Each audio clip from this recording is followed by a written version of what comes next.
Hello, my name is Munir Mushtaq and this is my video reflection for Foundation of Early Childhood Education and Care. In this presentation, I will certainly reflect on two historical and contemporary approaches, two early childhood theories, and two national frameworks, EYLF and NQS. I will explore how each of these informs my understanding of children and supports my future practice as an early childhood teacher.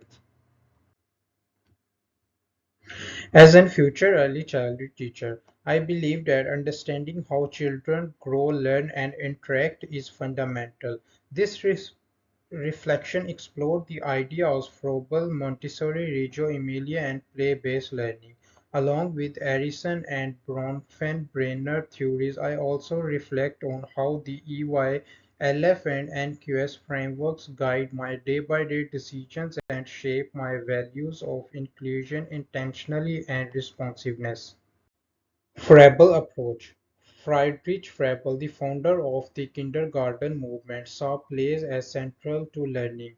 His use of gifts and structured play activities has taught me to view play not as a layer, but as a powerful learning tool. According to Brooke, play supports emotional, cognitive, and social development.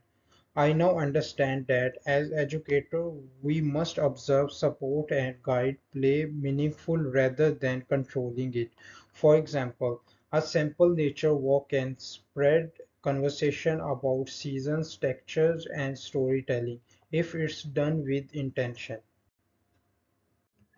This is a table of Froebel principle reflected. Reflection on Froebel. Studying Froebel helped me as see that movement can be rich in learning. I now value nature, creativity, and children-led discovery more deeply.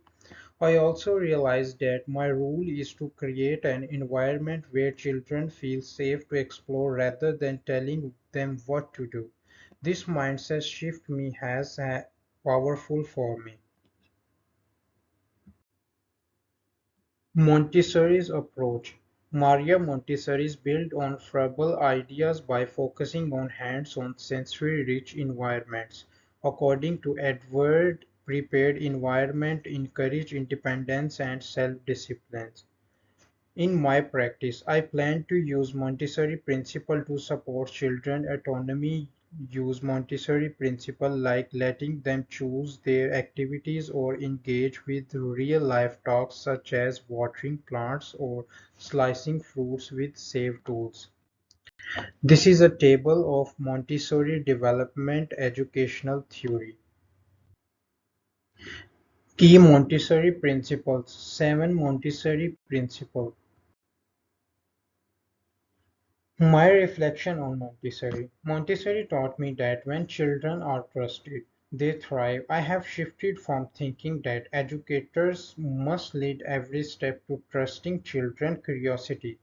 This approach promotes responsibility and deep engagement. It aligns with my value of building confidence and respecting the children as an active participant in their learning. Reggio Emilia approach. The Reggio Emilia approach views children as capable and collaborative. I have learned that documentation like portfolio photos and learning stories isn't just record keeping, it's a way of honoring children's thinking and making learning visible. Edward highlights how this approach encourages inquiry and creativity through provocations and project-based learning. Play-based learning, strongly supported by the EYLF, helped me realize that learning and play are not separate. Through play, children develop resilience, creativity, and communication. I plan to observe play closely to uncover children's interests and use those interests to guide intentional teaching. For example, if a child builds a tower, I can introduce idea about measurement or balance in a natural way. Bronfenbrenner theory. Bronfenbrenner's ecological system theory helped me understood that a child's influenced by many layers family, community, culture, even politics. According to Bronfenbrenner, these systems all interact. If a child seems withdrawn, I now ask myself what might be happening in their environment. I will use this insight to build partnership with families and tailor support to each child's context. Erickson's theory. Erickson's psychological theory has been eye-opening. He described early stages like trust, mistrust, and autonomy, shame, and doubt. When toddlers say, I do it myself, they are asserting independence, not being difficult, by responding with patience. I can build emotional security and confidence. For example, instead of rushing to tie a child's shoes, I will guide and encourage their efforts. EYLF Early Years Learning Frameworks. The EYLF is Australia's national framework for children for birth to 5. Its focus on belonging, being, and becoming encourages me to plan intentionally based on children's interest. For example, if a child loves cooking in the home corner, I can extend their learning with real recipes or stories about food from different cultures, supporting identity, well-being, and communication.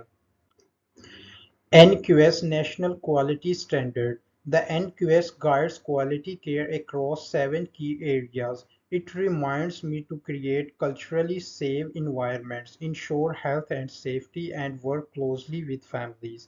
I now regularly share portfolios and learning stories with family and involve them in co-constanting learning goals, especially supporting NQS areas 1 and 6.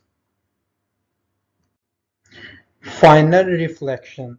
In conclusion, these approaches, theories, and frameworks have transformed my understanding of children.